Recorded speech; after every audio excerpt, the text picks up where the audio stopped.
sebenarnya ibu menyusui itu bisa langsing dengan sendirinya. Oke. Karena dia membuang 500 kalori setiap hari dari proses menyusui, itu otomatis kan berat badan pasti akan turun. Nah, menarik ini ya. Nah, Menarik. Maksudnya iya. gini, Ukuran payudara itu tidak menentukan. Ibu yang memiliki payudara kecil atau ibu yang memiliki payudara besar, dua-duanya bisa memproduksi ASI yang banyak. Selama saya juga penasaran tuh kan, bagaimana sebenarnya mengetahui bahwa bayi itu merasa lapar dan kapan kita juga bisa tahu kalau sebenarnya udah cukup ASI yang kita kasih Ya. gitu. Oke, jadi sebenarnya yang paling indikatornya harus. Oke, bertemu lagi dengan saya Zikra ya. Seperti biasa kita akan membahas ya isu-isu terkini, terutama pada sesi ini. Sebenarnya di sesi ini lebih kepada sesi edu talk ya. Jadi lebih berbicara tentang edukasi ya, terutama isu-isu seputar ASI. Nah, hari ini kita sudah kedatangan Dr. Mutia. Halo. Terima kasih dokter atas Sama-sama. waktunya ya. Nah, hari ini sangat ingin sekali tuh dari kemarin tuh kita ngobrol serius tentang ASI, terutama banyak mungkin sekarang persoalan ya, orang selalu bilang gitu, mengapa harus ASI ya? Iya, Karena sekarang ini kan battle-nya ASI dan susu formula ya. Nah, bagi Betul. siapapun ya. Iya. Nah, oleh karena itu hari ini kita akan membahas dan mengupas lebih dalam mengenai mengapa harus ASI. Nah, mungkin pertanyaan yang paling sederhana ya, yang kalau kita lihat judul ya, kenapa sih sebenarnya harus ASI dan apa manfaatnya untuk ibu dan anak? Ya. Nah, Itu pertanyaannya basic ya. Paling basic adalah kenapa harus ASI gitu. Ada apa dengan ASI, kenapa digaung-gaungkan gitu ya. Kenapa kita harus memberikan ASI.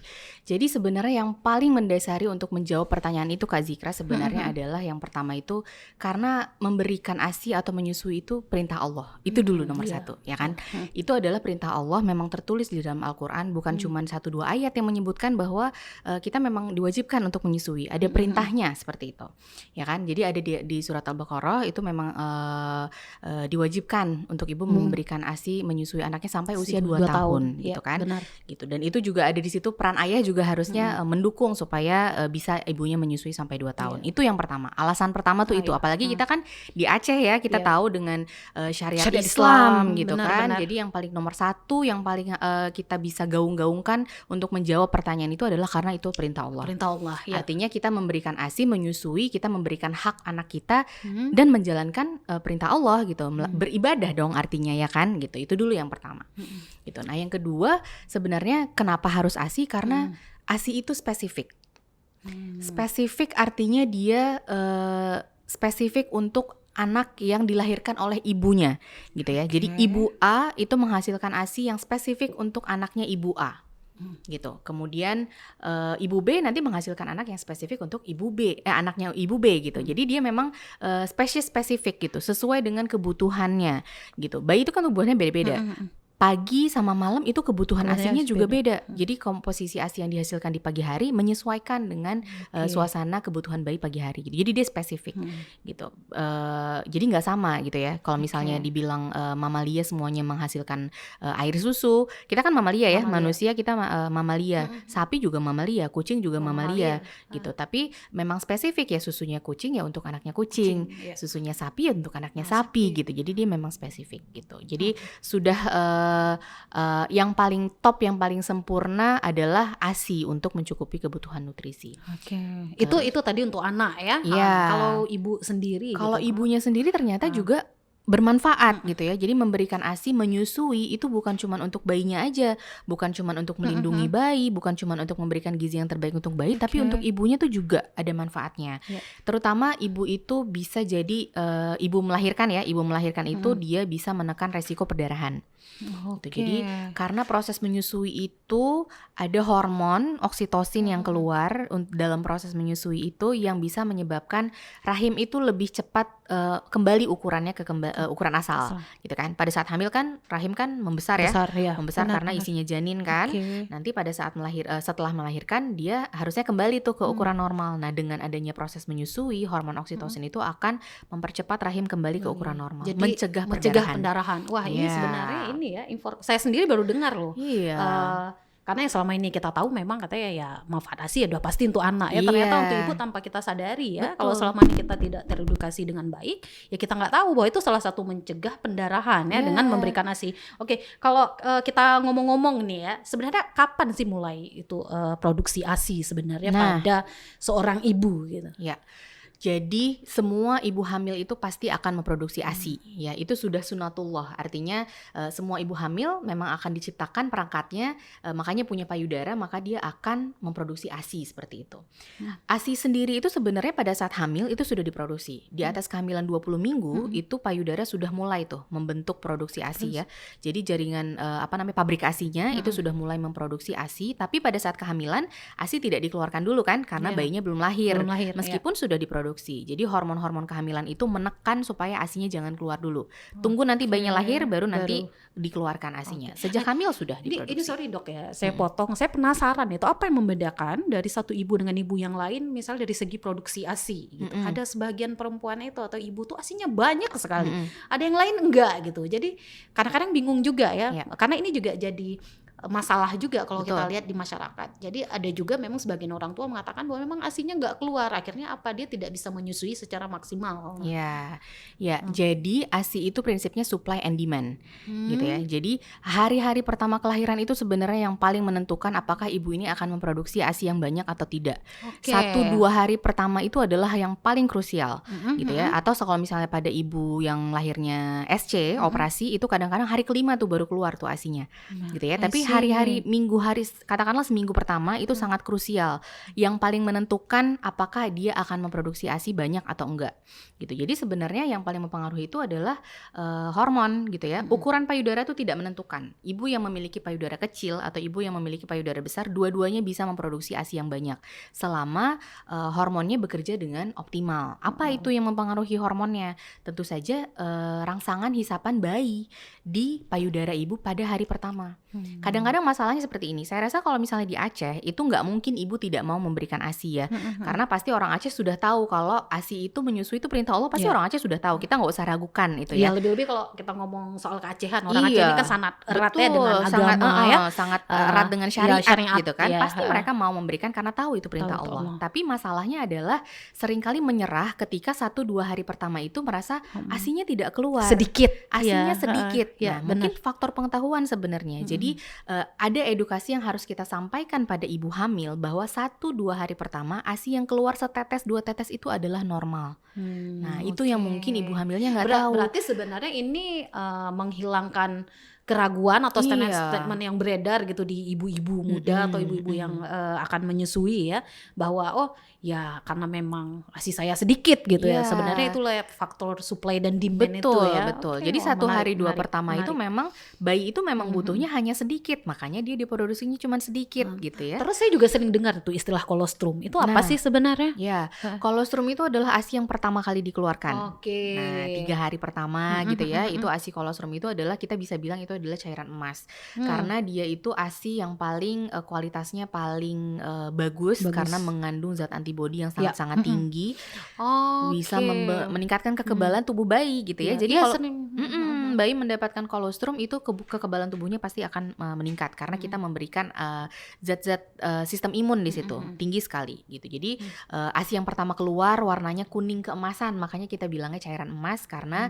memang warnanya kuning dibandingkan dengan ASI di hari-hari selanjutnya gitu. Lebih kuning dia nanti warnanya gitu. Jadi justru itu jangan dibuang gitu kan, karena dulu ada tuh ibu hamil yang merasa ASInya begitu keluar kok aneh keluar, ya, kok kuning ya warnanya, dikira ini basi terus dibuang gitu kan. Saya teringat malahan kalau orang tua dulu tuh saya sering sekali mendengar bahwa kok yang pertama-tama tuh buang karena nggak enak katanya. Padahal ternyata di awal-awal pertama itu ASI keluar itu adalah antibodi yang sangat bagus ya. Tinggi antibodinya. Berarti ini mitos lagi ya, yang memang harus kita edukasi dengan baik pada masyarakat. Nah, kalau kita ngomong ASI lagi nih dok ya, sebenarnya zat apa sih yang terkandung di dalam ASI sehingga sebenarnya ASI itu jauh lebih baik dari Yes. misalnya susu formula. Ya. Karena hari ini kan battle kita kan dengan susu formula. Betul. Nah, mungkin itu. Ya, jadi ASI itu selalu adalah ori ya kita bilang ya. ASI original, susu formula itu KW. Maka KW itu tidak akan pernah gimana pun dia berusaha, dia tidak akan pernah bisa menyerupai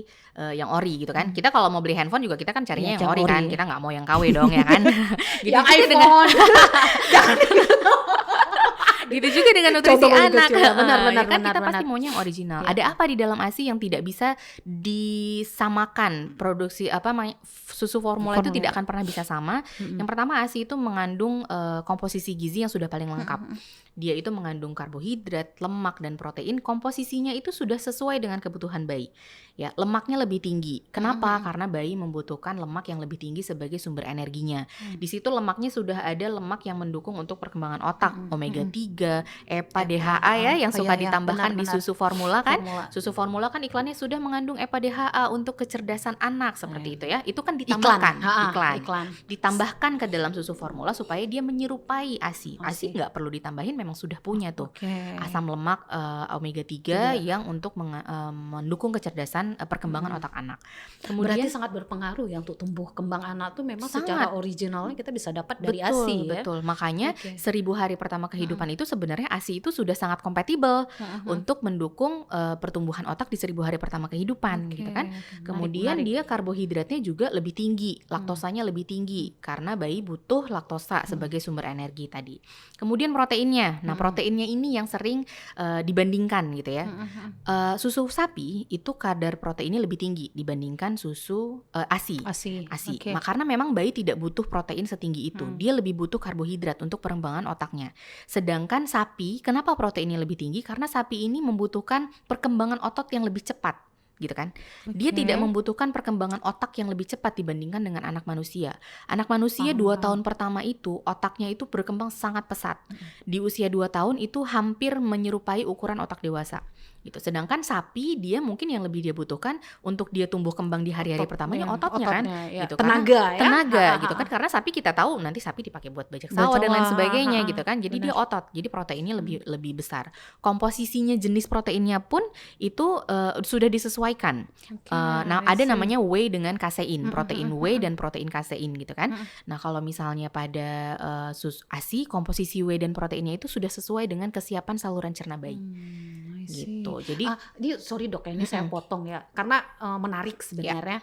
Yang bikin saya penasaran apakah dengan memberikan ASI eksklusif misalnya atau anak minum ASI daripada susu formula itu akan menjamin bahwa anak jauh lebih cerdas, karena tadi kan perbandingan tumbuh kembang otak ya betul. dengan satu lagi yang sapi misalnya untuk lebih ke tenaga. Ya. Jadi apa yang kita peroleh kan otomatis beda ya. Betul, betul. Itu gimana dok? Jadi salah satu faktor resiko untuk menentukan kecerdasan anak memang Oke. gitu ya. Jadi ada Salah satu ya. Iya, Oke. karena sebenarnya gini, untuk kecerdasan anak itu pasti bukan cuma faktor nutrisi Faktor ya, nutrisi, ya, pola benar. asuh, stimulasi itu benar, juga benar. mempengaruhi gitu kan.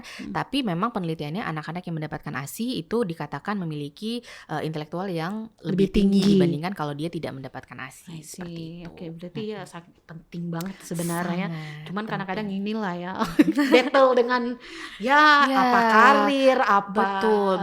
dengan ya itu tadi iklan Dukungan ya, dukungan juga, iklan yang membuat Ah, ibu menyusui itu jadi nggak pede gitu ya, untuk nggak pede untuk memberikan yang terbaik, Nah, padahal kita bisa. gini dok juga, kita sering ngomong kan tentang ASI eksklusif ya. Sebenarnya cara memberikan ASI eksklusif yang benar itu seperti apa? Ya, kalau namanya eksklusif artinya tidak diberikan apapun yang lain selain Selain ASI. ASI ya. Dimulainya kapan? Dimulainya segera setelah lahir. 1 jam setelah lahir itu sudah mulai diberikan inisiasi menyusu dini namanya. Ya, jadi gold standar pemberian makan bayi dan anak itu dimulai dengan pemberian inisiasi menyusu dini untuk memulai memberikan ASI 1 jam pertama pasca kelahiran. Bayinya begitu lahir, kalau ibunya stabil, anak juga stabil gitu ya. Oke. Catatannya harus itu ya, anaknya stabil, ibunya stabil, bayi langsung ditempelkan di dada ibunya untuk memulai inisiasi menyusu dini. Dan itu bisa terjadi di 1 jam pertama pasca kelahiran. Gitu. Kemudian dilanjutkan dengan pemberian ASI eksklusif selama 6 bulan. Kenapa 6 bulan? Karena ASI itu dalam 6 bulan itu bisa memenuhi 100% kebutuhan gizi bayinya. Kebutuhan kalori, kebutuhan protein, kebutuhan karbohidrat, lemak, dan vitamin dan mineral dan lain sebagainya, serat semuanya itu 100% terpenuhi dari ASI. Jadi memang tidak membutuhkan kebutuhan apapun. Termasuk cairan air putih dia nggak perlu.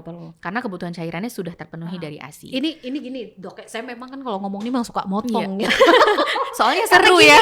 Karena gini dok, ada juga tuh case kan banyak kita dengar tuh ya. Kan misalnya baru melahirkan, kayak dokter bilang tadi harus begitu setelah melahirkan itu seharusnya harus langsung diberikan ya. Karena kan kita berbicara proses ASI eksklusif yang benar. Nah, tapi kan memang ada beberapa case dia kan nggak langsung keluar gitu, sehingga ini maaf ya, saya tidak mau menjudge siapa aja, sehingga ada orang tua mungkin termasuk saya atau banyak orang gitu ya, karena ngelihat ASInya tuh tadi kurang, nggak langsung keluar, akhirnya apa sayang katanya bayinya, nanti kehausan bisa sampai kuning. Itu gimana? Apakah ini juga sebenarnya sangat berbahaya sehingga kalau nggak dikasih kan bisa kelaparan bayinya dok? Itu menjadi momok dan ketakutan nomor satu pada ibu-ibu yang baru melahirkan. Ya kan? Tangisan bayi yang terus-menerus itu dianggap sesuatu indikator bahwa bayinya kelaparan. Nah, padahal sebenarnya tangisan bayi ini adalah bahasanya bayi gitu ya. Belum tentu bayi yang nangis terus itu dia tuh membutuhkan asupan gitu. Jadi bayangkanlah bayi yang tadinya sangat nyaman berada di dalam rahim ibunya, dibungkus dengan selaput ketuban dan cairan ketuban gitu ya. Kemudian dia tiba-tiba keluar dengan kebisingan dunia gitu ya, yang tadinya dia hanya mendengar suara denyut jantung ibunya, dia hanya mendengar suara desir-desir aliran darah ibunya. Kemudian dia keluar nih di dunia bebas dengan cahaya, dengan kebisingan dan lain sebagainya. Jadi wajar kan kalau dia tuh shock gitu ya, menangis dan lain sebagainya gitu. Jadi sebenarnya 1-2 hari pertama bayi itu lambungnya kan masih sangat kecil, seukuran kelereng kalau kita bilang. Jadi kebutuhannya memang sangat-sangat kecil gitu ya. Asalkan bayinya terus-terusan tempelkan ke payudara ibunya, maka sebenarnya kita tidak perlu khawatir, asalkan buang air kecilnya tetap ada gitu ya, buang air besarnya tetap ada. Kita memastikan artinya bayi ini tidak dehidrasi karena dia tetap buang air kecil gitu. Nah itu jadi sebenarnya tidak perlu buru-buru memutuskan untuk memberikan apapun di hari-hari pertama pasca melahirkan gitu. Berarti itu sebenarnya kekhawatiran yang berlebihan atau mungkin itu tadi pengetahuan. Betul. Karena kita kan sering dengar nih dok. Kalau saya kan ngomongnya kenyataan ya kan. Karena betul, kan itu kejadian memang. Akhirnya nenek gitu. Nah, hai kaju kayak gitu ya kan. Kanging bayi kakuneng. Kan sebenarnya itu respon-respon yang diberikan oleh bayi yang tadi itu sebenarnya ya faktor alami aja ya, karena shock dia atau baru di lingkungan yang baru. Nah, kemudian nih dok, kalau kita ngobrol ya, saya juga penasaran tuh kan. Bagaimana sebenarnya mengetahui bahwa bayi itu merasa lapar, dan kapan kita juga bisa tahu kalau sebenarnya udah cukup ASI yang kita kasih gitu. Oke, jadi sebenarnya yang paling indikatornya harus objektif ya gitu ya. Jadi kita tidak bisa menilai ini anaknya nangis berarti lapar gitu kan. Kita harus melihat apa nih yang kita bisa jadikan indikator secara objektif bahwa anak ini sebenarnya mendapatkan ASI yang cukup gitu ya.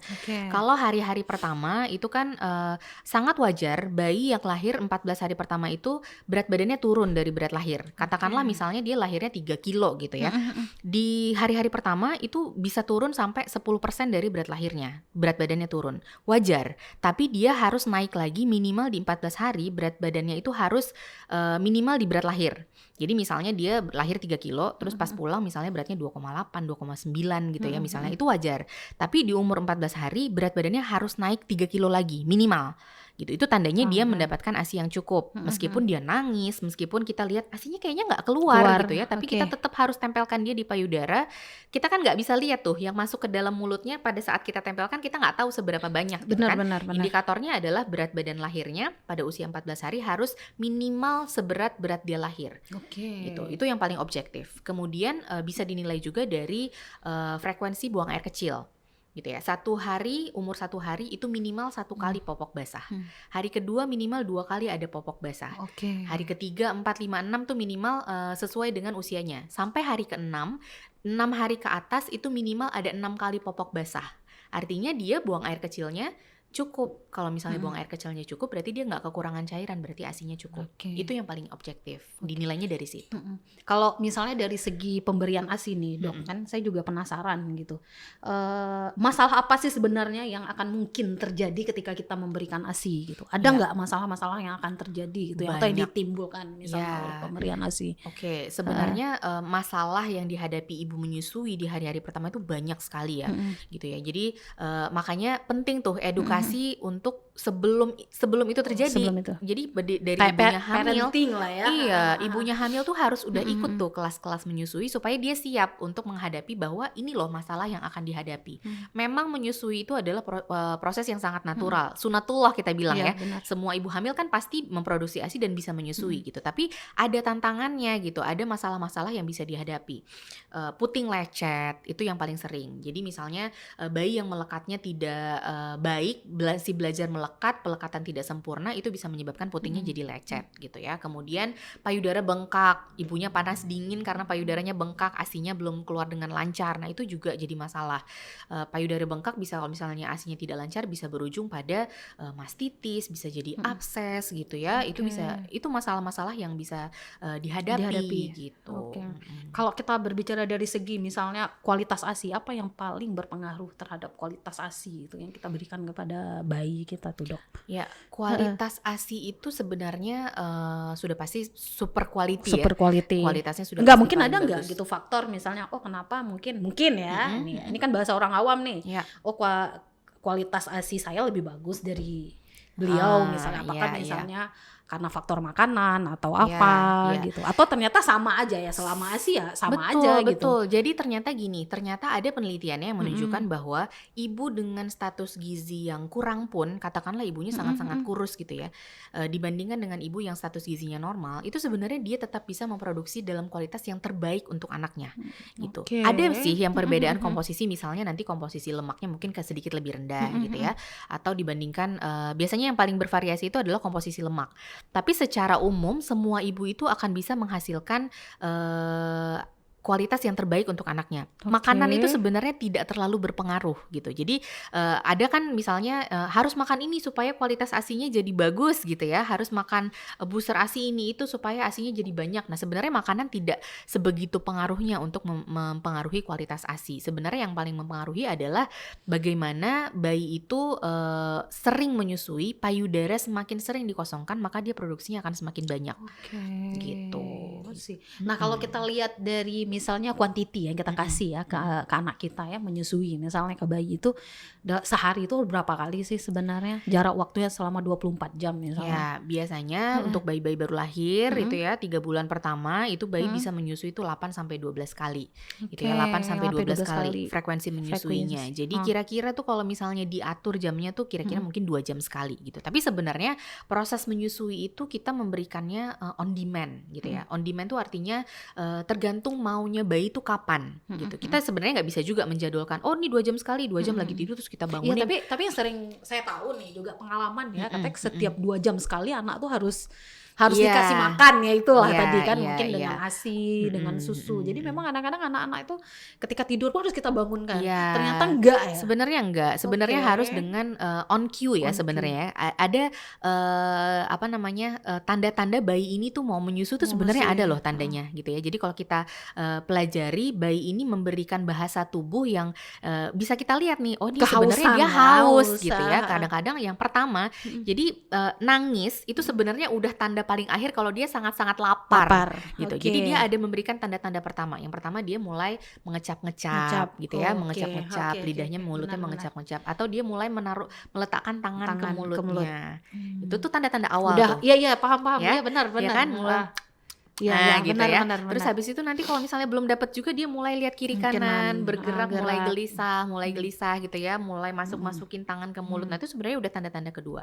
Tanda ketiga dia nangis mukanya sampai merah tuh tandanya udah, itu berarti udah lapar. Tolong saya mau makan sekarang. Nah kalau biasanya kalau ASI gitu. kalau kayak gitu itu bayinya harus ditenangkan dulu gitu. Karena kalau dia lagi marah gitu kita kasih langsung itu juga kadang-kadang dia udah keburu frustasi duluan gitu kan. Jadi sebenarnya tanda-tanda awal itu tuh kita harus baca, di situ kita harus mulai memberikan ASI gitu. Jadi jangan tunggu bayinya nangis sebenarnya. Nah dok, kalau kita ngomong dari segi ibu ya, ada nggak pantangan tuh bagi ibu yang sedang menyusui? Nah, Kan soalnya Itu gini tuh, sering saya tuh sering ditanya. dengar tuh, lagi menyusui, pajoh pupuk yang nah, hai maksudnya itu tadi kan makan aja apa yang ada Iya. agar apa supaya asinya banyak, habis itu kualitas asinya pun bagus gitu Betul, kan. Jadi seolah-olah kalau ibu-ibu lagi menyusui itu ya udah no diet, Iya. eat everything ya, as Betul. long as halal kalau kita orang muslim. Iya, pantangan sebenarnya nggak ada ya, Kak Zikra. Pantangan tuh nggak ada. Ibu menyusui itu kebutuhan gizinya itu lebih tinggi dibandingkan ibu hamil malah, gitu ya. Karena dia harus memproduksi ASI kan. 500 kalori yang dia keluarkan tiap hari untuk memproduksi ASI gitu. Jadi ibu menyusui apalagi eksklusif itu memang kita sarankan untuk jangan no diet club gitu. Jangan Jangan ya. takut badannya rusak Jangan. ya ibu-ibu. Kalau dia pola makannya bergizi Iya, seimbang, artinya dia mencukupi kebutuhan gizi sesuai dengan kebutuhannya. Sebenarnya ibu menyusui itu bisa langsing dengan sendirinya. Oke. Karena dia membuang 500 kalori setiap hari dari proses menyusui, itu otomatis kan berat badan pasti akan turun. Nah menarik ini ya, Nah, menarik. Maksudnya iya. gini, sekarang kan mematahkan mitos gitu. Iya. Soalnya kan yang kita tahu, yang sering kita dengar ya konsumsi sebanyak-banyaknya ya cuman ya itu kualitas ASI bagus tapi resikonya katanya nanti akan susah kurus ya. Iya, Ternyata enggak ya, iya. ya. Belum lagi itu tadi udah keluarin ya. Kita kan mengeluarkan. Betul. Kemudian sebenarnya kalau saya pikir juga kalau kita punya bayi itu supaya kita begadang ya. Iya. Dan itu kan buat kita lelah ya. Jadi Iya bingung loh. juga kenapa kadang-kadang kita berpikir masa menyusui itu kan bikin kita gemuk, misalnya bikin kita susah Susah turun berat berat badannya iya. gitu. Karena kadang-kadang memang iya sih ibu menyusui itu boleh makan apa saja, tidak ada pantangan, tapi kadang-kadang juga jangan terlalu berlebihan. Artinya prinsip pola gizi seimbangnya tuh harus tetap berada dalam koridor itu. Ya, benar. Karbohidrat makan nasinya ya sesuai dengan kebutuhan gitu ya. Lemaknya sesuai dengan kebutuhan, proteinnya yang seharusnya jadi prioritas. Oke. Jadi jangan sampai ibu menyusui itu ada pantang-pantang nggak boleh makan ikan, nggak boleh makan ini, nggak boleh makan itu. Misalnya apalagi yang operasi kan, Benar-benar. kadang-kadang nenek-neneknya bilang jangan makan telur, jangan Iya, makan ikan iya. nanti gatel gitu Iya, kan. benar-benar. Padahal sebenarnya dia butuh proteinnya tuh tinggi. Iya, padahal kalau kayak cesar itu kan makan telur itu malah makin bagus Iya, kan. mempercepat Iya, penyembuhan luka, ya kan iya. gitu. Sayur dan Benar, buahnya benar. juga harus cukup, seratnya juga harus cukup. Nah, gitu. ini yang paling menarik. Kalau ibu sakit boleh menyusui nggak? Boleh. Ini kan masih banyak jadi pertanyaan iya, ya. Sebenarnya Jadi boleh. nggak berpengaruh gitu. Misalnya karena imun kita lagi turun, kualitas kesehatan kita juga jadi apakah anak kita tetap bisa kita susui gitu? Iya, Apakah boleh. tidak berpengaruh? Nggak Boleh. apa-apa. Kalau misalnya ibunya lagi sakit, selama ibunya kondisinya fit gitu ya, itu boleh tetap menyusui gitu. Kadang-kadang antibodi yang dibentuk sama tubuh ibu, katakan misalnya ibunya lagi kayak agak batuk pilek gitu ya, agak flu-flu gitu, misalnya ketularan dari suami atau ketularan dari anak yang pertama misalnya gitu. Terus habis itu tetap boleh menyusui meskipun ibunya sedang dalam kondisi yang kurang fit gitu kan. Ibu kan membentuk antibodi ya. Ya, Ketika dia benar-benar. diserang oleh virus, dia akan membentuk antibodi. Nah, biasanya bayinya ini menjadi tidak tertular sama kakaknya ketika kita memberikan ASI karena dia sudah mendapatkan antibodi dari ibunya gitu. Benar-benar. Jadi kalau ibunya sakit, silahkan saja tetap menyusui. nggak Berarti tidak masalah. berpengaruh ya. Iya, Ya boleh. boleh. kadang-kadang kan kita punya kekhawatiran kan karena Iya. kita sedang sakit ya jangan nanti anak kita ikutan sakit ya. Mm-mm. Oke, kalau mungkin ini yang terakhir dok ya, yang pingin sekali gitu. Saya pingin gitu dokter sharing gitu agar semakin banyak ibu-ibu yang sangat perhatian bahwa memberikan ASI eksklusif itu penting. Mungkin pesannya gitu. Ya. Jadi sebenarnya yang paling penting itu adalah menimba ilmu ya, mempersiapkan diri sebelum proses menyusui itu dimulai. Itu sebenarnya yang paling penting. Jadi pertanyaan hari ini mengapa harus ASI, itu sebenarnya ibu hamil tuh harus sudah bisa menjawab sebelum dia mulai menyusui gitu. Karena kalau sudah tunggu bayinya lahir dulu baru kita cari tahu kenapa ya harus ASI, kenapa ASI ini bagus, itu sebenarnya sudah terlambat. Karena kalau kita baru lahiran, fokus kita udah nggak ke situ lagi kan. Udah pasti ke bayi ya. Oh ke iya, bayi. udah pasti begadang. Begadang. Segala macem dengan hari-hari pertama yang segitu rempongnya gitu ya. Jadi sebenarnya persiapkan dulu diri sebelum melahirkan. Pada saat hamil itu adalah waktu yang paling tepat untuk mempersiapkan diri, menimba ilmu sebanyak-banyaknya tentang kenapa ASI itu harus diberikan. Bagaimana tantangan yang harus dihadapi nanti gitu ya. kemana harus mencari pertolongan kalau ketemu masalah. Nah itu juga penting. Membentuk support system yang bisa mendukung. Saya mau memberikan ASI eksklusif selama 6 bulan, tolong didukung kepada suami, kepada neneknya, kepada support systemnya lah ya, kepada yang akan mengurus bayi, itu juga harus diberikan gitu. Jadi supaya semuanya bisa mendukung. Kalau dengan dukungan itu biasanya ASI eksklusif akan lebih berhasil diberikan dibandingkan kalau tidak ada dukungan sama sekali. Nah terakhir dok, ada nggak mitos-mitos seputar ASI atau menyusui yang memang mungkin bisa dokter share sehingga besok-besok teman-teman kita atau ibu-ibu kita itu tidak terjebak dengan mitos-mitos isu-isu seperti itu? Tadi yang pertama, kolostrum itu bukan ASI basi, ya kan? Itu yang pertama tadi ya, mitosnya adalah ASI yang pertama keluar yang berwarna kuning tadi itu adalah yang terbaik, jadi jangan dibuang. Itu mitos. Bukan basi ya. Bukan basi. Walaupun rasanya terlihat tidak enak menurut karena kita. warnanya kuning gitu ya. Kok aneh gitu kayaknya ya. aneh gitu. Nah itu jangan dibuang. Itu yang pertama. Kemudian ada lagi mitos katanya kalau menyusui kanan buat makanan, kiri buat minuman. Jadi kasihnya kalau mau kasih makan yang kanan, kalau mau kasih yang minum yang kiri, katanya begitu ya. Padahal enggak, itu mitos. Sama ya. aja. Itu sama aja. Kiri dan kanan komposisinya sama. sama. Tapi saya baru tahu ternyata itu. Tapi itu penting ya, baru penting. Penting. Jadi kadang-kadang ada ibu yang ini haus, ya berarti kasihnya yang kiri. Ntar kalau lapar kasihnya yang kanan. Padahal isinya sama aja. Jadi kanan dan kiri komposisinya sama gitu ya. Jadi usahakan bayi itu mendapatkan dua-duanya gitu. Karena semakin sering disusui dua-duanya, produksi ASI kedua-duanya juga akan semakin banyak. Prinsipnya kan semakin sering dikosongkan, maka produksinya akan semakin cepat, semakin tinggi produksinya. Terus mitos yang ketiga juga yang paling sering adalah katanya tadi kok jadi lupa ya. Mitos yang ketiga tadi, yang pertama itu yang ASI pertama tidak boleh dibuang ya, yang kuning. Kemudian yang kedua yang kiri kanan. Yang ketiga. Satu lagi ini, payudara besar ASI-nya lebih banyak dibandingkan payudara kecil. Nah, itu juga mitos. Itu saya juga sering dengar. Jadi seolah-olah sekarang kalau kita sama yang masih muda atau yang akan menikah, ini karena kecil kayaknya susah ada ASI. Itu mitos ya. Itu mitos. Jadi ukuran payudara tidak mempengaruhi produksi kualitas ASI. Atau banyak sedikitnya ASI. Jadi tidak menentukan gitu. Baik, hari ini sudah terjawab ya. Mengapa harus ASI ya? Nah, ini sebenarnya juga harus ditonton oleh bapak-bapak, setuju, adik-adik gitu, maksudnya calon-calon ibu, cewek cowok lah kalau saya bilang, belum yang akan berumah dan yang akan berumah tangga. Betul, karena sebenarnya edukasi seperti ini kan tidak hanya terbatas bagi kita perempuan ya, atau calon ibu, karena ya dukungan dan support pemahaman itu tadi juga sangat berpengaruh bagi pasangan, terutama si bapak atau si calon bapak. Terima kasih dok. Betul. Sebenarnya menarik ya kalau kita bahas sesi ini banyak ya, terutama seputar mitos. Kayaknya nanti harus ada sesi seputar mitos. Khusus ya. Mitos atau fakta gitu ya. Mitos atau fakta seputar ASI. Ya, menarik nih. Ini pasti banyak menyita perhatian publik. Terima kasih dokter atas waktunya. Sama-sama Kak Zika. Sampai berjumpa lagi di sesi berikutnya pada sesi Edu Talk mengenai seputar ASI dan gizi. Assalamualaikum warahmatullahi wabarakatuh. Jika video ini bermanfaat untuk Anda, silakan subscribe, like, dan nyalakan loncengnya.